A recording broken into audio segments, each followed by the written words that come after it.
Hello conscious beings, how you're all doing?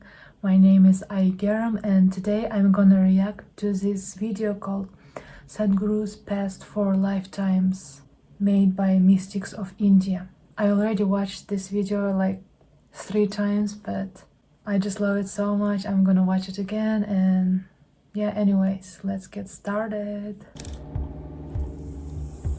Bilva, a daring snake charmer and devotee of Shiva.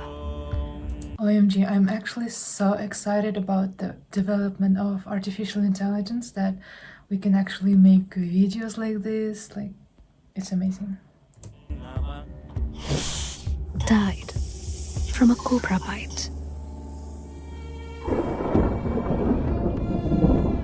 In his final moments, he simply washed his breath. Literally, the bite from a snake, it was like divine intervention, right, you guys? Like, anyways. And was chosen to follow the path of Shambhu.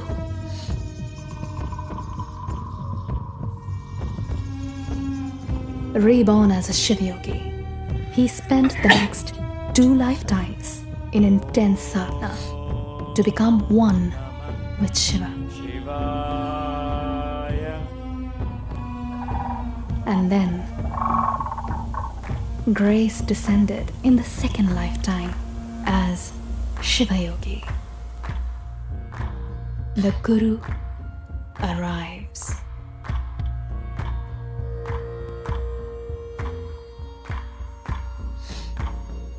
This moment is so cool, like literally them showing his guru.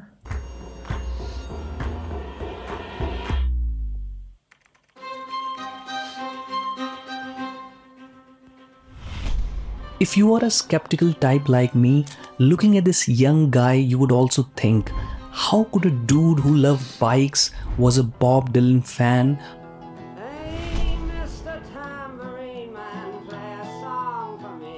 was inspired by revolutionaries who ran a poultry farm and was running a thriving construction business, have an out of this world spiritual experience simply sitting on a rock at the Do you also guys think like Sadhguruji planned to learn about construction before he was born in a body?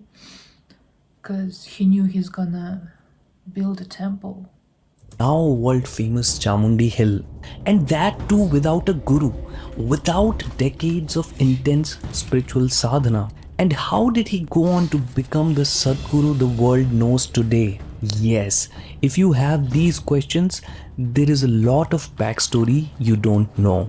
Sadhguru had done intense sadhana for the last 3 lifetimes.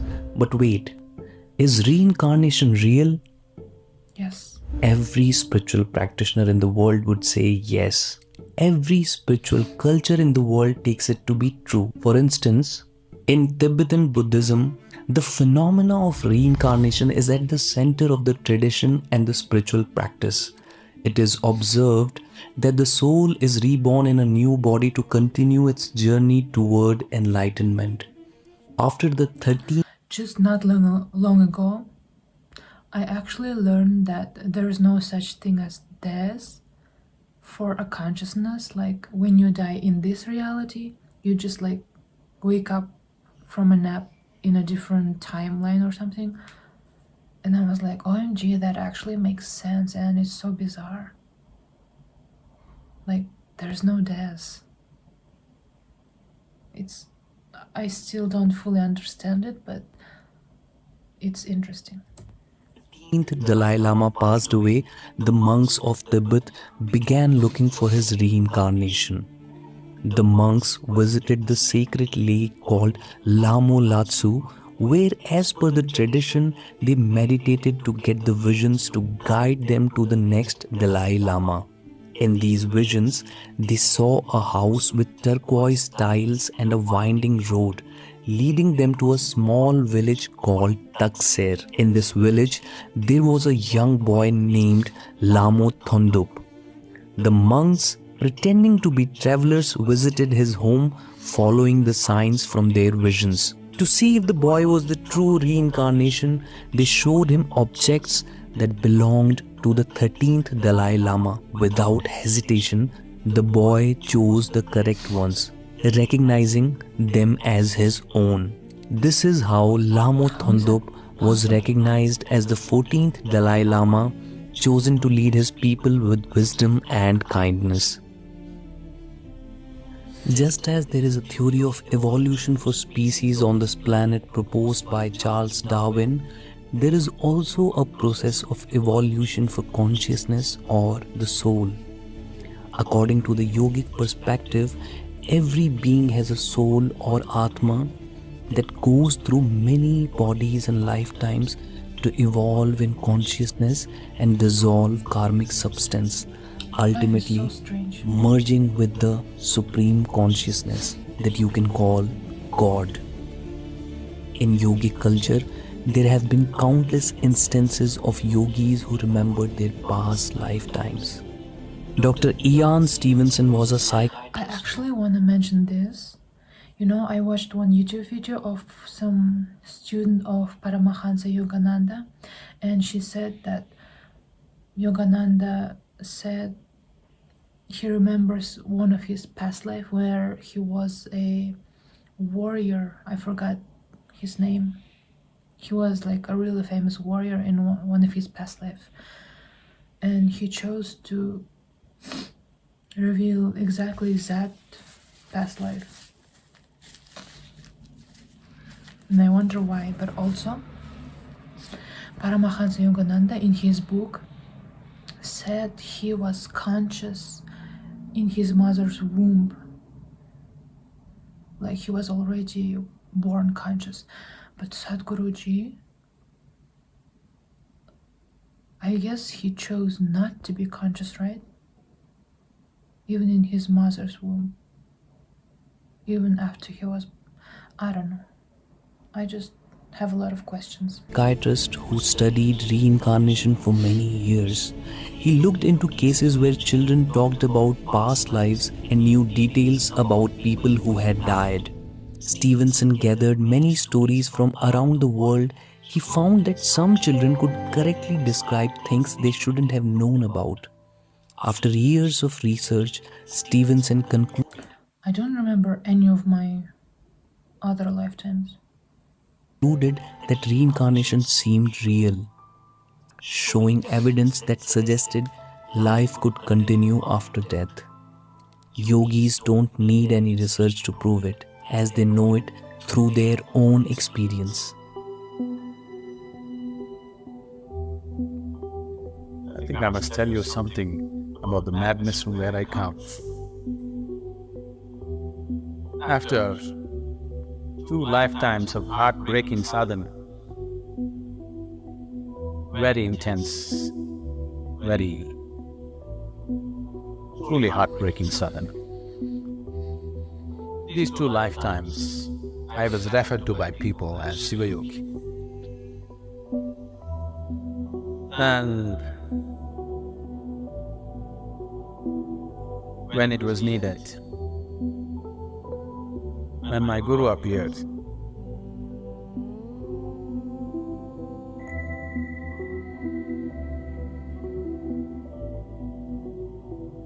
when he felt that he did not feel fit to touch me, he touched me with his stick.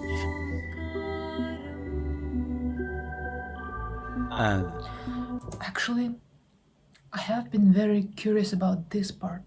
I think Sadhguruji mentioned several times that his guru touched him with his stick, and to me I thought, like, is he hurt by that? Like, why does he keep mentioning that part? Like, he didn't feel like it must have had such a big impact on Sadhguruji, you know? I mean, I was just wondering, is it that hurtful if your guru doesn't touch you like with his body and only by some stick. Anyways. Everything that needs to be realized was realized.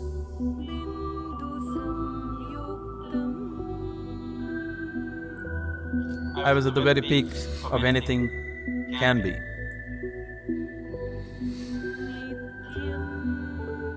So, that being was referred to as Shiva Yogi, trying to fulfill the mission that was put into him in work, came back again. You know, sorry I'm talking a lot, but it's like Sadhguruji is the manifestation of the desires of many previous spiritual masters who wanted to build an enlightened being, Dhyanlinga. So they manifested Sadhguruji to do that.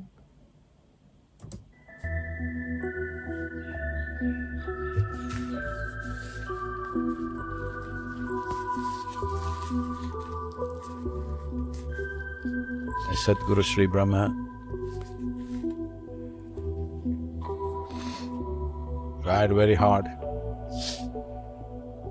almost successful, but couldn't fix the goodwill in the society because the intensity of who he is could not be understood in the social circumstances. He couldn't fulfill that. He prepared a few people and then went up the mountain. He was checking himself. Why has he failed? He's got everything. Why is it didn't happen? He knew it's not that he lacks the competence, it's just that he did not garner the social support that was needed. So he went up the mountain for the last time.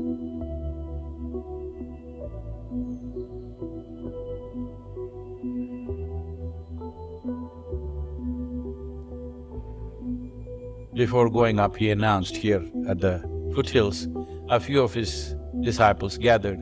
They said, "What now?" He said, "Even Tirpi or what? That means this one will be back again." And he went up the mountain for the last time.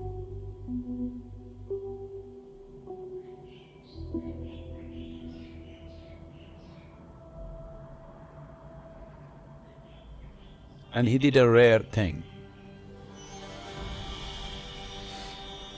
He left his body through all his 7 chakras at the same time. He's just checking himself. He knows it's not so, but still the first blame should be on you when something doesn't work. So he's checking in case I'm not good or I'm not good enough. So he left his body through all his 7 chakras. This phenomenal energy, this very distinct energy which is nowhere else, you can experience on the 7th hill. I really want to visit that place, hopefully in this lifetime. Also, I wonder how powerful Sadhguruji is, because I'm not that sensitive. I cannot feel or see energies, so I wonder if he can like literally enlighten billions of souls. I wish I'm one of them. And I have this hope, like, hopefully at least when I'm about to die, maybe Sadhguruji can liberate me. We'll see.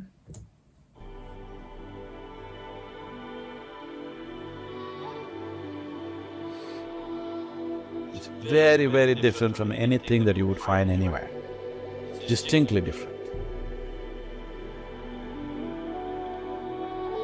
So with that done, he knew what is the problem is you didn't handle the circumstance properly.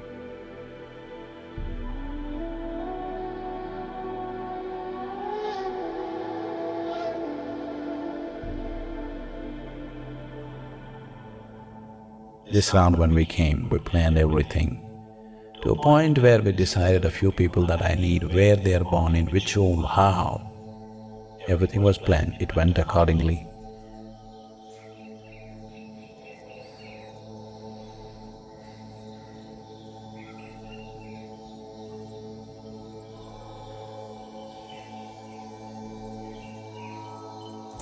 I still haven't been to Isha Yoga Center.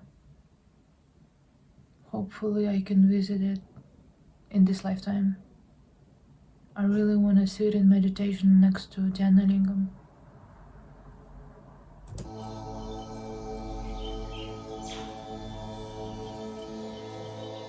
For people needed for the consecration, I placed them in the right kind of places so that everything comes together at the right time. In spite of that, took it 18 years of preparation in this life to put it together, to put the people together, to remind them of their past, to get them there. No, this is too fairy tale-ish for you, but this is something that's a living reality for us. So the consecration process itself took 3.5 years, a very intense process. People who witness these things, their lives are never the same again. Things that they had not imagined in their wildest dreams, they witnessed, they still can't believe that it actually happened in their presence.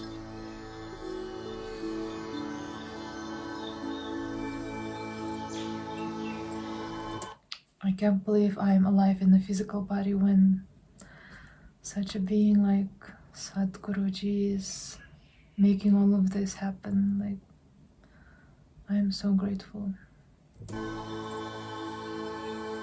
Yogi Sunira, he worked through his lifetime, and towards the end of his life, when this dream of creating a perfect being remained unfulfilled, Yogi Sunira made a prophecy that long time from now, long time from now, this work that I have started will find fulfillment and reverberate, not here, but in the green hills of the south. Our hills are green. So it means that Yogi Sunira consciously manifested, desired Dhyanlingam into existence? Or was it just meant to happen and he just said that it's gonna happen? We are in the south. So whatever Sunira's prophecy has come true, but not the way he thought it would. Dhyanlinga is like a living guru. The role of a guru in a spiritual seeker's life is not just about giving teachings and guidances. The most fundamental thing why a spiritual seeker seeks a guru is because a guru can ignite his energies into a different dimension. That aspect of Guru's role in a spiritual seeker's life is very well fulfilled by the Dhyanlinga. Once a person is in the sphere of Dhyanlinga, he cannot escape the sowing of the spiritual seed of liberation within himself.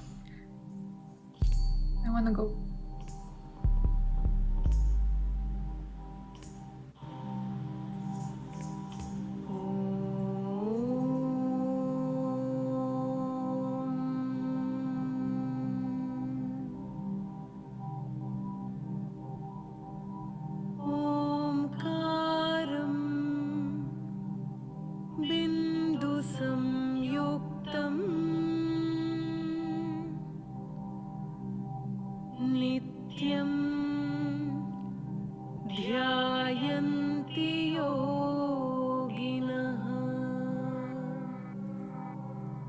You guys, this is so beautiful. I'm so grateful to Mystics of India for making this video.